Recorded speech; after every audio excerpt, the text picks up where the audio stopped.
भाऊ, तुम्ही आज कलेक्टर ऑफिसला आलाय, निवेदन दिलंय RDCना, काय मागणी आहे तुमची? आमची मागणी अशीच आहे की जो प्रस्तावित रस्ता आहे खानदेश एक्सप्रेस वे, जो संभाजीनगर ते जळगावला होतोय, तर तिथे सुरुवातीचा जो पॉईंट आहे चौका, तिथे आमच्या सगळ्या शेतकऱ्यांचे जे घरं आहे आणि जमिनी तिथे उद्ध्वस्त होत आहे. तर सरकारला आमची हीच मागणी आहे किंवा जे संबंधित अधिकारी त्यांना हीच मागणी आहे की हे जे घरं उद्ध्वस्त होत आहे किंवा जमिनी उद्ध्वस्त होत आहे, याला तुम्ही स्थलांतरित करून 1 किलोमीटरच्या अंतरावर किंवा जिथे तुम्हाला कमीत कमी विरोध होईल अशा ठिकाणी तुम्ही त्याला बाजूला तुम्ही शिफ्ट करू शकता. तर माझ्यासोबत हे शेतकरी आहेत आणि सगळ्यात महत्त्वाचं म्हणजे की जर यांची घरं उद्ध्वस्त झाली किंवा आमची घरं उद्ध्वस्त झाली, जमिनी उद्ध्वस्त झाल्या, तर आम्ही राहायचं कुठं आणि खायचं काय? तर हीच आमची मागणी होती आणि यावर लवकरात लवकर जे संबंधित अधिकारी आहे किंवा प्रशासन आहे त्यांनी यावर तोडगा काढावा. किती शेतकऱ्याच्या आश्वासन आम्हाला असं देण्यात आलेलं आहे की जिल्हाधिकारी जे आहेत ते यावर विचार करून तुम्हाला सकारात्मक रिस्पॉन्स देतील. सध्या अधिवेशन चालू आहे, आमदारांना काही प्रश्न उचलला का याविषयी आमदाराच्या कानावर टाकल्या का? नाही, आमदारांनी कोणीही प्रश्न उचललेला नाहीये. तर ते सांगायचं आहे की त्यांना जर आता त्यांना सगळं माहिती आहे की कुठून एक्सप्रेस वे कुठपर्यंत जातो, तर त्यांनाही अशी मागणी असेल की तुम्ही लोकप्रतिनिधी म्हणून जे लोकांचे प्रश्न आहे, इथं जे उद्ध्वस्त होत आहे घरं वगैरे, तर तुम्ही यावर एकदम काळजीपूर्वक तुमची प्रतिक्रिया विधानसभेत जे ते मांडावी. कारण की हे जर उद्ध्वस्त झाले तर उद्या तुम्हालाही गावात कोणी येऊ देणार नाही. किती शेतकरी त्याच्यात बाधित होणार आहे? तर शेतकरी त्याच्यात जवळपास 200 शेतकरी त्यामध्ये बाधित होत आहे. 200 शेतकरी. घरं किती जणांचे जाते? घरं तुम्ही जर म्हटलं 150च्या आसपास घरं जात आहेत. त्यामध्ये 150 घरं म्हटलं तर जवळपास 2-3 हजार लोकांना फटका बसतो त्यामध्ये. आणि सगळं स्मशानभूमी आहे म्हणजे याच्या आधी काही तुम्ही आमदाराला निवेदन देऊन त्यांच्या कानावर टाकले का? हो, आम्ही टाकलेलं आहे. आम्ही सर्वांच्या भेटी सुद्धा घेतलेल्या आहेत. कोणाकोणाच्या भेटी घेतल्या तुम्ही? भेटी जे आहेत सार्वजनिक बांधकाम विभागाचे मुख्य अभियंता आहेत अतुल काका चव्हाण यांची भेट घेतली आहे. जे आमदार आहेत त्यांची सुद्धा भेट घेतलेली आहे. तर आम्ही भेटी ज्या आहेत तुम्ही जसं सांगितलं जवळपास सर्वांच्या भेटी घेतल्यात. तर आज तुम्ही निवेदन दिलंय, पुढची भूमिका काय असणार आहे आता तुमची? भूमिका हीच की जर हे स्थलांतरित नाही झालं तर मग जे शेतकरी आहेत ते आत्मदहन करतील, आम्ही आत्मदहन करू आणि याला पूर्णपणे संबंधित अधिकारी आणि सरकार जबाबदार असेल. आपलं नाव? माझं नाव दिनेश वाघ.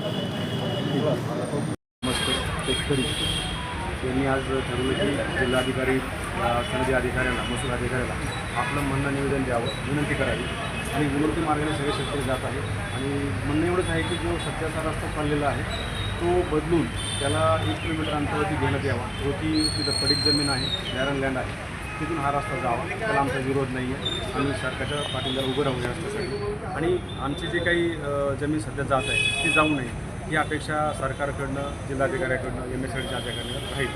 तसं आमदारताईंच्याकडे आम्ही गेलो, त्यांनी आम्हाला प्रॉमिस केलेलं आहे की ह्यात आम्ही लक्ष घालू आणि हा रस्ता शक्यतो म्हसोबा मंदिराच्या आसपास कुठेतरी नेण्याचा प्रयत्न करू, जेणेकरून सगळ्या शेतकऱ्यांना समाधान मिळेल. त्याच्यामध्ये शेतकऱ्यांचंही नुकसान होणार नाही, गव्हर्नमेंटचं नुकसान होणार नाही.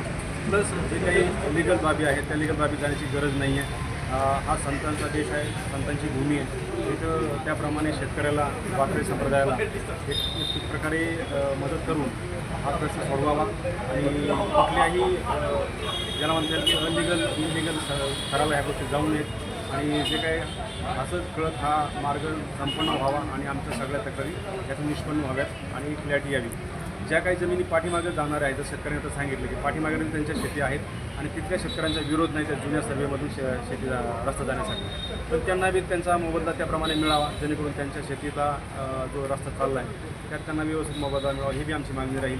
जेणेकरून लोकांनाही समाधान होईल एवढं मी बोलतो. या मागणी अंतर्गत काल विभाग आराखडा मंजूर करण्यात आला, त्याबद्दल काय सांगाल आपण? कालचा जो आराखडा MSRDCने मंजूर केलेला आहे ज्या इंटरचेंज आहे 16 इंटरचेंजसाठी, त्यामध्ये सावंगी एक इंटरचेंज येतं आणि त्याच्यामध्ये 11 गावं येतात आणि 11 गावामध्ये चौका हे एक सामील झालेला आहे.